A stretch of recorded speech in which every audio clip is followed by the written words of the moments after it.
Hello, thank you for joining us.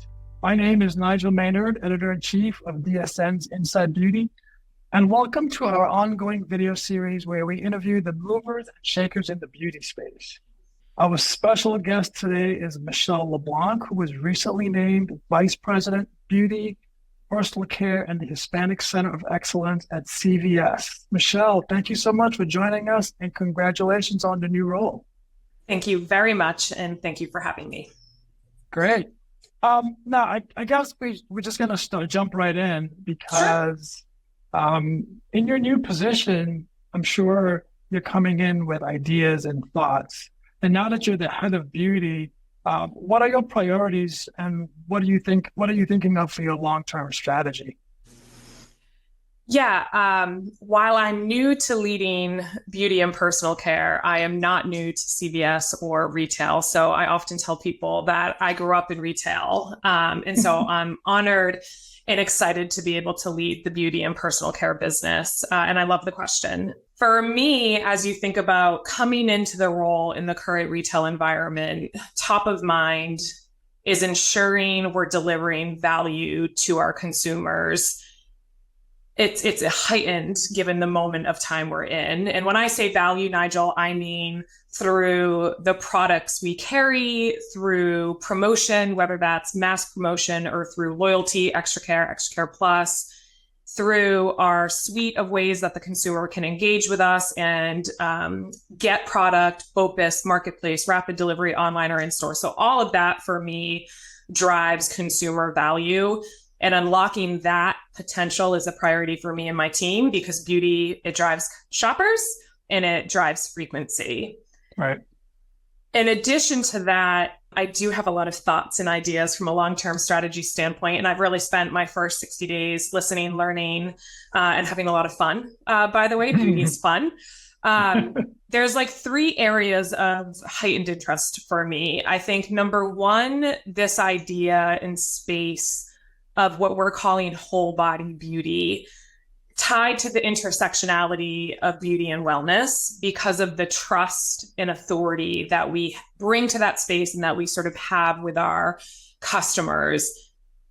We're helping customers on their healthcare journey, and beauty is an extension of that. And what I mean by that is skin health, your hair health, when you're brushing your teeth, that's your oral health.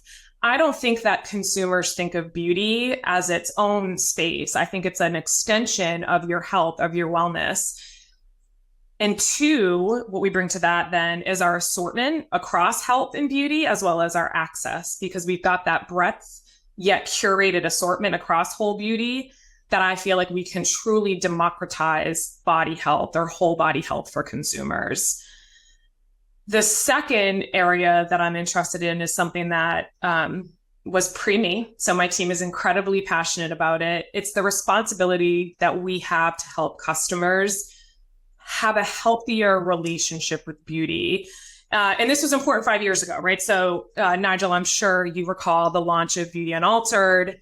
That drumbeat of why Beauty Unaltered, that continues, especially as you think of younger shoppers and the prevalence of social media, social buying, social influence. And so ensuring that we bring a level of responsibility and transparency to our shoppers, it's really important through the products we choose to carry so that they know what they're seeing is real, what they're hearing is real, it's trusted. And so I feel like we play this special elevated role, and I want to continue to have us lead there to get that deeper relationship with the consumer.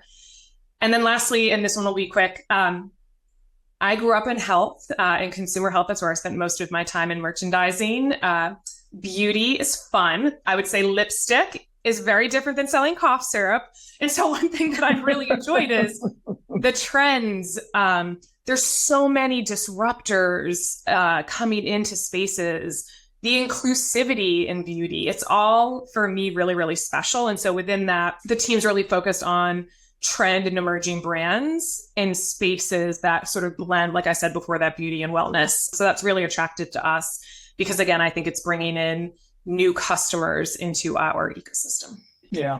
Now, you touched on a variety of things there that I already had questions on. So you kind of usurped me a little bit, but we're going to go through them one by one because I think they're important. And you brought up skin. The skin, of course, we know that the skin is it's the largest organ in the body. And you have your skincare centers where there are advisors there to help people out with what they need. And I shot video at the store in Manhattan a couple of years ago. We got a tour from Andrea Harrison, your predecessor. Mm-hmm. So is there a role for beauty advisors in other parts of the store, not just in the skin center? Absolutely. And our beauty advisors are broader than in the skin centers. They're in all of our beauty and real life stores, as well as in other outlets where it makes sense for the beauty consultant to be there in order to provide that sort of extra touch or the interaction that they can have with the consumer. And it's something that we continue. It's an always on evaluation, Nigel, is the easiest way I would say it. Because what we know is that what that beauty consultant can drive is that touch point. Like I love and have always loved that our store locations provide access and that our colleagues can bring joy and education to the shopper. And so a beauty consultant is just an extension of that, because that joy of discovery, that joy of finding the deal, the education, it's so important to the beauty shopper. Most recently, think about, there's been a lot of misinformation through social media on sun care. It was so easy not so easy, I'm probably oversimplifying. But we were able to go to our beauty consultants and activate them in a quick way in terms of education to be able to combat some of that misinformation. And that's the way that we can speak to our consumers in a very quick and real-time way. Yeah. You mentioned earlier about fun. Beauty is a fun topic. There's lots of colors and the ads are interesting and you have people who are enjoying themselves. So keeping in mind, like you said, that the beauty space is fun and you want to make people feel good and comfortable in your stores. But how do you create that fun and joyful environment while still delivering value? We all know that consumers want to engage with products. I've known that for 20 years in retail. And I think you all as shoppers, as consumers, Nigel, I'm sure you would say the same, right? We want to engage with products. Sure. That desire is fundamental to retail and that hasn't changed. We want to feel excited about products. We want to feel inspired by products. We want to crave things that others have that are a manifestation or we aspire to be like. And so again, for me, the joy of discovery, whatever that discovery might be, that's the environment that we're creating. And that can be, I'd actually think of it from an omni perspective, Nigel, not just in our stores, right? We're presenting that through all of the ways that the consumer wants to interact with the product. And you can marry that with the power of the breadth of consumers that shop our stores. And for me, that's been really interesting as I've learned the beauty and personal care shopper. We're serving old and young. We're serving mom and kids. We're serving men. I was actually in the store the other day and a dad walked in with 3 boys and they were all shopping. It was super cute. And so again, I think that element of fun and joyful environment needs to be thoughtful to all consumers. And so you'll see how we pull that into, like I said, every piece of our go-to-market strategy, that assortment. You would see it from legacy brands to emerging brands, La Roche-Posay to Bubble, Old Spice to Lumi. Our assortment, it's inclusive and it's representative of that breadth of shoppers.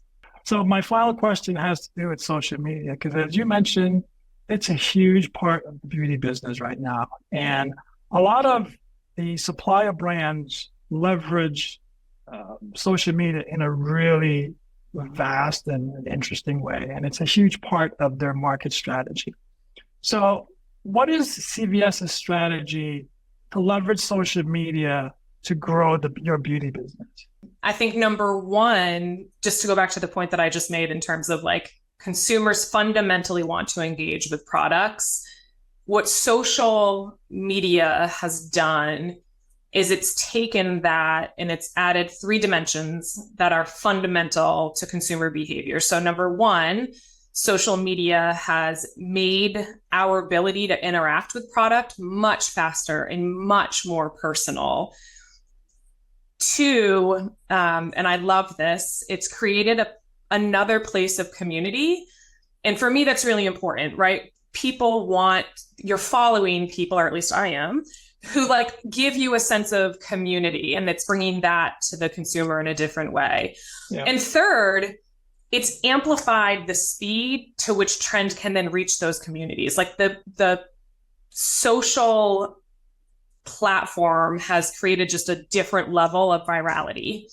And so I think from my perspective, Nigel, like the consumer journey can start with discovery via social shopping, and will play a role there. And it's also a place where consumers can learn more about their beauty products, can experience more about their beauty products, and all of that is connected. And so the role of social is playing something from a discovery and education perspective. And then it's absolutely playing a role from like a virality and how we're keeping pace with trends. And our stores still serve a role within that as well, right? Because at the end of the day, a lot of those consumers we see translate in our stores because they still want that in-store experience or that extra touch with our beauty consultant. Well, Michelle, thank you so much for joining us. We'll look forward to see what you do with the beauty space at CVS, and maybe invite you to come back another time.